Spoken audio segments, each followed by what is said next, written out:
रूस यूक्रेन जंग के बीच में एक नए युद्ध की सुगबुगाहट सामने आ रही है। यह जंग होगी रूस और ब्रिटेन की, क्योंकि रूस के पड़ोसी लिथुआनिया ने रूस और कलिनिंग्राद के रास्ते पर पत्थर खड़े कर दिए हैं। रूस लिथुआनिया के इस कदम से गुस्से में है और लिथुआनिया को मदद करने वाले ब्रिटेन को खुली धमकी दे रहे हैं।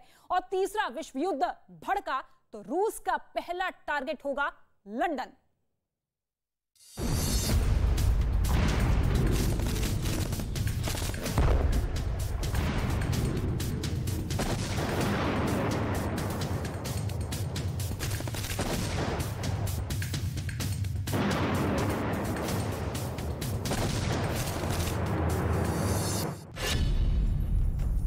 क्या तीसरा विश्व युद्ध होकर रहेगा? लंदन पर होगा सबसे पहला हमला। लंदन को उड़ा देने की रूस की धमकी। लिथुआनिया का रूस को नो कराएगी जंग।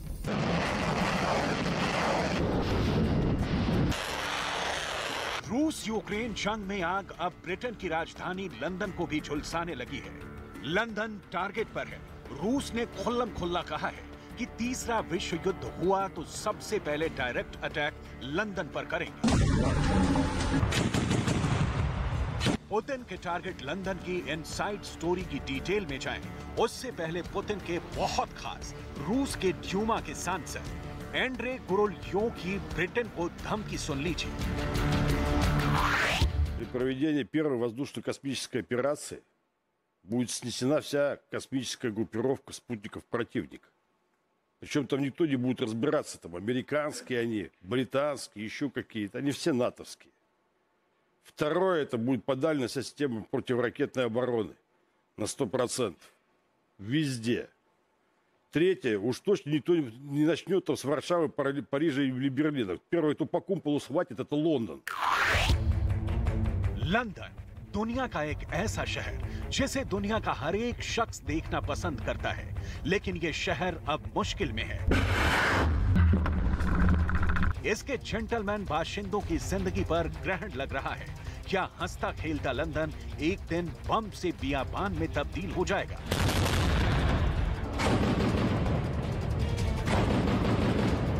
रूस की माने तो यही होने वाला है, यही होकर रहेगा। Без сомнений, потому что предельно понятно, что угроза миру идет от англосаксов. В ходе стратегической операции по нанесению поражений критически важным объектам Западная Европа будет обесточена и обездвижена. Будут поражены все объекты энергетики, включая там топливо и все остальное. रूस लंदन पर हमला कर सकता है, तो इसकी प्लानिंग कैसे की गई होगी? कौन सा बम लंदन को बर्बाद करने के लिए रूस की सेना ने तैयार किया है?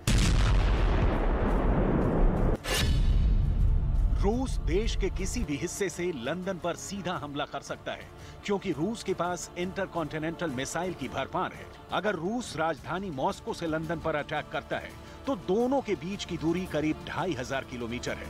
रूस के पास 3000 किलोमीटर तक मार करने वाली मिसाइलों की भरमार है। कैलेब्री missile, 9M72M GLCM, KH-101 ALCM,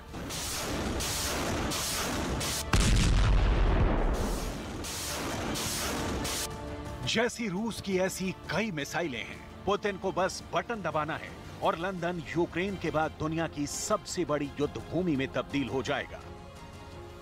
А вот на третьем этапе я посмотрю, как США будут рассказывать Западной Европе, как воевать в голоде, в холоде, без бензина и электричества. И вот тогда объясните, как это Соединенные Штаты останутся в стороне. Так примерно. Я вам просто говорю тут порядок действий, который есть. Я еще многие моменты сознательно упускаю, потому что они совершенно не для обсуждения в прямом эфире нашего телевидения. हवा से नहीं, पानी में भी रूस ने ब्रिटेन को तबाह करने की पूरी तैयारी कर ली है। रूस के सरकारी टेलीविजन चैनल पर ब्रिटेन को धमकाने से पहले रूस के ही एक और चैनल पर एंकर ने न्यूक्लियर अटैक करके ब्रिटेन को समुद्र की गहराइयों में डुबो देने की धमकी दी थी। इस चैनल के एंकर ने ग्राफिक्स के जरिए दिखाया कि कैसे रूस की समृद्ध मिसाइल और उसका पोसीडॉन नामक न्यूक्लियर ड्रोन ब्रिटेन को दुनिया के नक्शे से मिटाने के लिए काफी है। ब्रिटेन पर रूस के परमाणु हमले की धमकी के बाद से रूस के पोसाइडन न्यूक्लियर ड्रोन की बहुत चर्चा हो रही है। रूस का पोसाइडन एक अंडर वाटर ड्रोन है जिसे स्टेटस 6 के नाम से भी जाना जाता है। रूस का पोसाइडन न्यूक्लियर क्षमता से लैस अंडर वाटर ड्रोन है। इसकी क्षमता है 2 मेगाटन न्यूक्लियर वॉरहेड की। हिरोशिमा पर गिराए गए न्यूक्लियर बम से 100 गुना ज्यादा ताकतवर है। हिरोशिमा पर 15 किलोटन क्षमता वाला न्यूक्लियर बम गिराया गया था। ये ड्रोन और टारपीडो का मिश्रण है जो दुनिया के किसी भी डिफेंस सिस्टम को भेद सकता है। पोसाइडन को दुश्मन देशों के नौसेना बेस और तटीय शहरों को निशाना बनाने के लिए डिजाइन किया गया है। अमेरिका समेत दुनिया के किसी भी देश के पास अभी पोसाइडन जैसी टेक्नोलॉजी वाला हथियार नहीं है।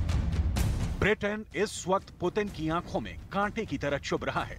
ब्रिटेन उन देशों में टॉप पर है जो यूक्रेन को हथियार भी सप्लाई कर रहा है। ब्रिटेन ने 20 मई तक यूक्रेन को मिलिट्री एड के तौर पर $450 मिलियन देने का ऐलान किया।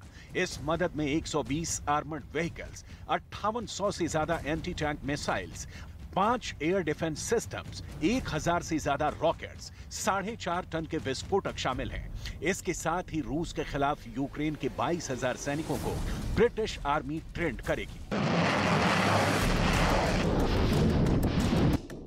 ब्रिटेन के प्रधानमंत्री बोरिस जॉनसन दिल खोलकर जेलेंस्की का साथ दे रहे हैं। पुतिन की धमकियों का उन पर कोई असर नहीं। यहाँ तक कि ब्रिटेन ने रूस के 5 बड़े बैंकों पर प्रतिबंध भी लगा दिया है। रूस के गैस की शक्ति कम होने से ब्रिटेन का चूल्हा ठंडा पड़ जाएगा। बोरिस जॉनसन को इसकी परवाह भी नहीं। ब्रिटेन के प्रधानमंत्री बोरिस जॉनसन पुतिन के सबसे बड़े दुश्मन यूक्रेन के प्रेसिडेंट जेलेंस्की से मिलने कीव पहुंच चुके हैं। एक बार नहीं, युद्ध की शुरुआत से अब तक 2 बार। पहली बार 9 अप्रैल को, दूसरी बार 17 जून को। और ब्रिटेन ने युद्ध की शुरुआत से पहले ही यूक्रेन की फौज को आधुनिक मिसाइल देनी शुरू कर दी थी। आज यही वजह है कि रूस और ब्रिटेन के रिश्ते इस हद तक खराब हो चुके हैं कि पुतिन अब ब्रिटेन को डायरेक्ट अंजाम भुगतने की धमकी दे रहे हैं। लेकिन पुतिन का गुस्सा सिर्फ ब्रिटेन को ही बर्दाश्त नहीं करना होगा, क्योंकि पुतिन ने उससे पहले यूरोप के 2 और टारगेट फिक्स कर लिए हैं।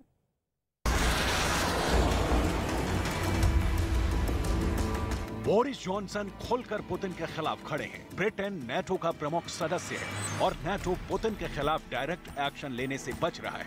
लेकिन अब की बार नेटो के ही एक देश लिथुआनिया ने रूस को भड़का दिया है।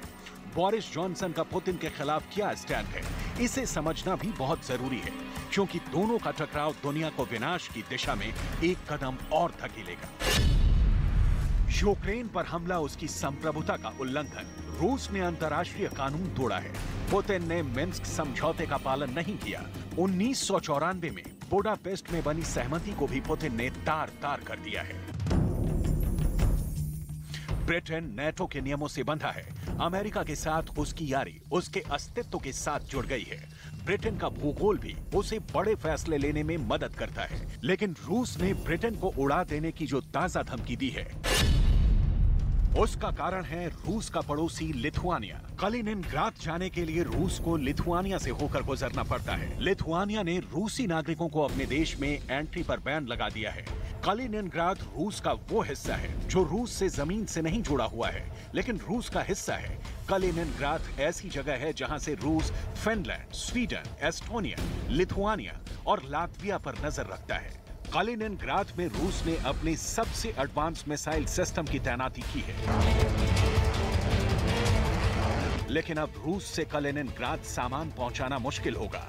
जाहिर है, लिथुआनिया जैसा बहुत छोटा सा देश नेटो के इशारे पर ही रूस के खिलाफ एक्शन ले रहा है। रूस को ये तथ्य पता है और लिथुआनिया के पीछे खड़े ब्रिटेन को इसलिए बर्बाद करने की धमकी दे रहा है। रूस का गुस्सा सिर्फ ब्रिटेन से नहीं है, पूरे नेटो के खिलाफ है, जिसकी सदस्यता के लिए यूक्रेन तरस रहा है। ब्रिटेन पर रूस के हमले का नतीजा सिर्फ और सिर्फ तीसरा विश्व युद्ध होगा। ये पहली बार नहीं है जब रूस ने खुलेआम कहा है कि नेटो देशों को यूक्रेन को हथियार सप्लाई बंद करना चाहिए। पोलैंड के रास्ते आने वाले हथियार पर तुरंत रोक लगे। अमेरिका को जेलेंस्की को डॉलर से मदद बंद करनी चाहिए। ब्रिटेन को जेलेंस्की के साथ नहीं आना चाहिए। रूस के बारंबार चेतावनी के बावजूद नेटो देश भले ही जमीन पर यूक्रेन के सैनिकों के साथ नहीं खड़े हैं, लेकिन उनके नेता डायरेक्ट कीव में उतरकर जेलेंस्की को साथ देने का वादा कर रहे हैं। France, Germany, Italy, Romania. करीब करीब पूरा यूरोप इस वक्त यूक्रेन के साथ खड़ा दिख रहा है। 72 घंटे में कीव पर कब्जे की पुतिन की प्लानिंग फेल साबित हुई है। जंग लंबी खिंचती जा रही है। रूस की जनता को भी इतनी लंबी लड़ाई की उम्मीद नहीं थी, लिहाजा वो भी उकताने लगी है। पुतिन को एक साथ 2 मोर्चे पर लड़ना है, यूक्रेन और घरेलू फ्रंट दोनों पर। लिहाजा पुतिन के प्रसारक टेलीविजन पर ऐसी धमकियां बार बार दे रहे हैं। ब्रिटेन को बर्बाद करना आसान नहीं है, क्योंकि तब पूरे नेटो के साथ पुतिन को अकेला लड़ना होगा। यह कहना आसान है कि तब चीन रूस के साथ खड़ा होगा, लेकिन युद्ध के मैदान में कोई अपना सगा नहीं होता। कूटनीतिक फैसले अपने हित के लिए होते हैं, दोस्ती निभाने के लिए नहीं।